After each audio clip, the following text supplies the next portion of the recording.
مساء الفل على كل اللي معايا، ازيكم عاملين ايه واخباركم ايه؟ يا رب تكونوا دايما بخير. النهارده هعمل معاكم تغيير في الانتريه بتاعي. الانتريه بتاعي فيه مدافع كتير قوي زي ما انتم شايفين كده، في الجناب مدفعين صغيرين ومدفع كبير فوق على الانتريه من فوق. طبعا اللي كان فيهم شراشيب وكان فيهم الشغل ده وقع واتقطع مع اطفال صغيرين وكده، فالمنظر ما بقاش حلو زي ما احنا شايفين، المنظر وحش جدا. فانا النهارده هعمل حاجه تغيير فيه، ان انا اغيره، وانا هغير الانتريه، هبدا اوضب فيه لان هو اتبهدل قوي. فانا هوضب فيه شويه شويه، وان شاء الله معاكم في الاخر خالص هوريكم المنظر النهائي ليه بعد ما اخلصه خالص. بس النهارده انا هعمل المدافع وبس. وهنا عندي المدافع زي ما احنا شايفين متبهدله خالص. بصوا الحاجه اتقطعت واتشدت، وطبعا اطفال صغيرين يشدوا فيها مع الشيل والحط وكده، اتبهدل خالص بقى بالمنظر ده. انا كنت عامله فيونك قبل كده، كنت مغيراه بس المنظر مش حلو. هبدا افك الحاجه اللي فيه. هنا هو فكيت الجزء اللي هو المدور ده هنستخدمه بعد كده. الحاجات بقى اللي احنا هنحتاجها، انا هحتاج هنا حبل، وهحتاج خيوط. الخيط ده خيط سلسله تخين شويه. هاجي هنا هاخد بقى المقاس. عندي هنا اول حاجه هاخد مقاس 11 سنتي. هقص 6 من الحبل دولا بمقاس 11 سنتي زي ما احنا شايفين كده. دولا 6 هعملهم بلون، وهبدأ هقص 6 تانيين بمقاس أكبر هعمله 15 سنتي. يبقى أنا عندي 6 11 سنتي و6 15 سنتي.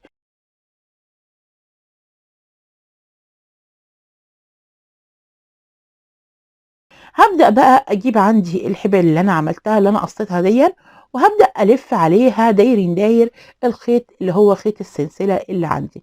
ببدأ ألفه عليهم وأحط شمع وألفها زي ما احنا شايفين كده كلها، بس أسيب حتة في الأول وحتة في الآخر خالص علشان دي أنا هشتغل بيها.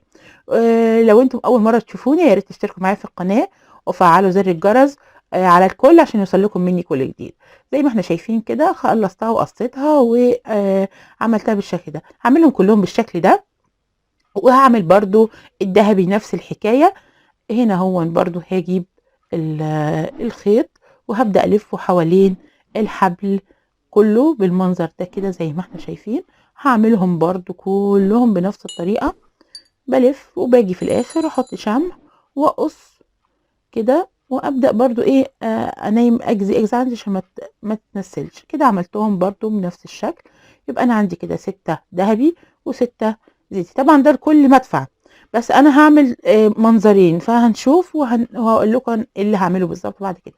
هاجي هنا الحروف بتاعتها هفككها كلها زي ما احنا شايفين كده عشان الحبل ما يبقاش تخين معايا ويضايقني وانا بشتغل. هفك الحبل من بعضه من الحرفين من هنا ومن هنا، هعملهم كلهم بنفس الطريقه. خلاص عملتهم. هبدأ بقى ايه؟ ابدأ هجمع الحاجة اللي عندي. هاجي كده وهتنيها. عندي بقى الخيط اللي تحت اللي هو الحبل مبطط، هحط فيه شمع والزقه بالشكل ده وابططه جامد بحيث ان هو يبقى عندي ما يبقاش فيه سمك كبير. دي اهم نقطة عشان الحاجة تطلع معايا مظبوطة. هاجي هنا برضو هعمل بقى الباقي بنفس الطريقة كلهم، صغيرين وكبار. المقاسات كلها هعملها بنفس الطريقة بالشكل ده كده. اهي كبيرة كمان هعملها كده برضو. بص بفردها علشان ما تكلكعش معايا وما تضايقنيش وانا بشتغل بالشكل ده كده. هعملهم بقى كلهم. عملتهم كده وهبدأ بقى ايه؟ الخطوة دي مهمة برضو عشان الحاجة تظبط معايا.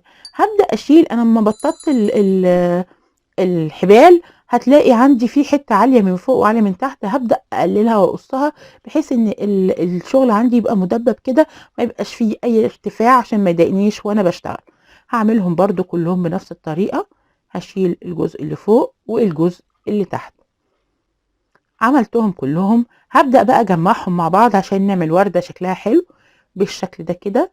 طبعا انا عملت الحبال وكده عشان الوردة تبقى كبيرة وسميكة والمنظر بتاعها يبقى شكله حلو، لان انا لو عملت خيط على طول هيبقى رفيع قوي.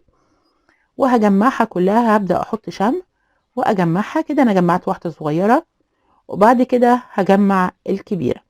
انا الصغيرة دي هعمل منها على المدافع الصغيرة، والكبيرة دي هجمعهم مع بعض وهنشوف هعملها ازاي كده بالشكل ده. دي اللي احنا طلعناها، الجزء اللي هو الايه اللي احنا طلعناه المدور من المدفع اهي. بقت عندي بالشكل ده. هعمل ايه بقى؟ هجيب خيط رفيع شويه. انا الخيط دون كان وانا بشتغل كان متنسل من القماش اللي انا شغاله بيه. انا هغير منظر زي ما قلت لكم، هغير منظر الانتريه، عامله له زي كفر كده بالخيط اللي هو الزيتي الغامق ده، او القماش الزيتي الغامق ده. هبدا بقى الفها، دي ابره كروشيه عاديه عشان تسهل عليا. احنا ممكن لو في نعملها بايدينا مفيش مشكله. هبدا اعملها بقى، عملت حته هعملها كلها بالشكل ده كده.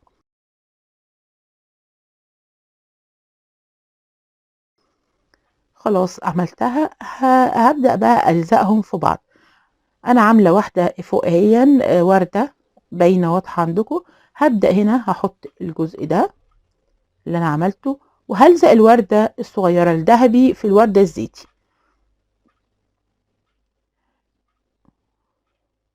طبعا انا عملت، بقول لكم انا عملت هوريكم في الاخر ان انا في الورده الذهبي دي عامله منها اكتر. انا عملت 3 بس من الورده اللي هي الكبيره الذهبي في الزيتي علشان المدافع الكبيره، والمدافع الصغيره عملت لها ورده ذهبي عشان هي صغيره ورقيقه فما رضيتش ان انا ازود. اهم بقى عندي بالشكل ده. هجيب هنا بقى اي خرز اي حاجه. دي شرشوبه كنا عملناها مع بعض طبعا قبل كده كذا مره. عملتها من الخيط اللي هو اللي انا لفيته حوالين الجزء البلاستيك اللي هو المدور اللي فوق ده، نفس الخيط. وهاجي هنا كده وهبدأ ان انا اشبكهم مع بعض. هحط الحاجة اللي عندي بقى بأي ترتيب انا عايزاه، اي خرز موجود مفيش مشكلة خالص، وهجمعهم كلهم مع بعض. طبعا انا عاملة ترتيب معين لان انا عاملاهم كلهم عشان يبقوا شكل بعض. فالترتيب حاولت ان انا الصغيرين اظبطهم بترتيب والكبار بترتيب تاني. ولو انتوا اتفرجوا معايا على الفيديو يا ريت اسمع رايكم، وايه رايكم في التغيير اللي انا عملته. وان شاء الله هشارككم بقيه التغييرات اللي هعملها في الانتريه والحاجه اللي انا هعملها باذن الله. كده انا جمعت الحاجه اللي عندي، وهبدا هدخلها في الجزء اللي في النص هنا واخيطها كويس. ممكن نعديها مره واتنين. وهبدا ان انا اربطها بالشكل ده. هنا هربطها كويس وهسيب فيها طول سنة علشان طبعا الشمع يمسك الخيط. هبدأ هنا هقص. بقت عندي بالشكل ده. هعمل دي زي دي، وهاجي هنا بقى هجيب المدفع اللي عندي. بصوا المدفع شكله عامل ازاي، والشمع كنت لازقه قبل كده والمنظر مش حلو خالص. طبعا اللي احنا عاملينه ده هيعمل تغيير جذري في الشغل بتاعي. هحط بقى شمع، بس احط شمع بكميه كبيره شويه علشان يلزق وما يطلعش مني.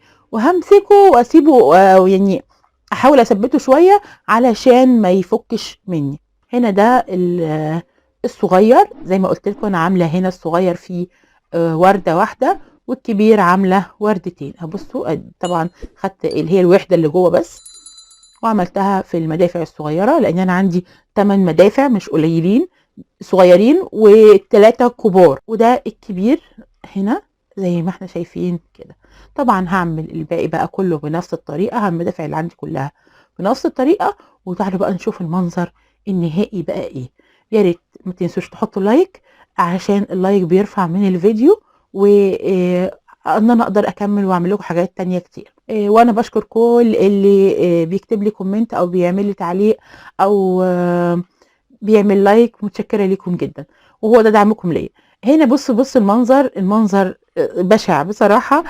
يعني بصوا منظر المدافع صعب جدا بالمنظر ده. شايفين المدافع طبعا الانتريه متبهدل شويه. انا كده كده انا بوضبه لاني طبعا ان انا اغيره او اغير قماشه او انجده هيبقى كتير عليا، فانا هوضبه شويه شويه معاكم.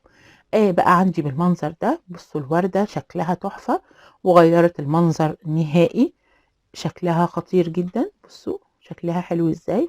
دي الصغيره وهنا دي الكبيره.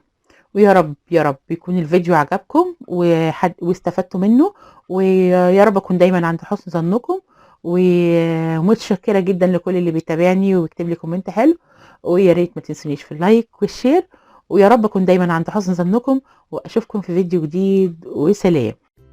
يا ماما جميلة، انت حلوة، انت معك جميلة وانت شاطرة. وانت جميل يا حبيبي والله، وانت كمان جميل يا حبيبي.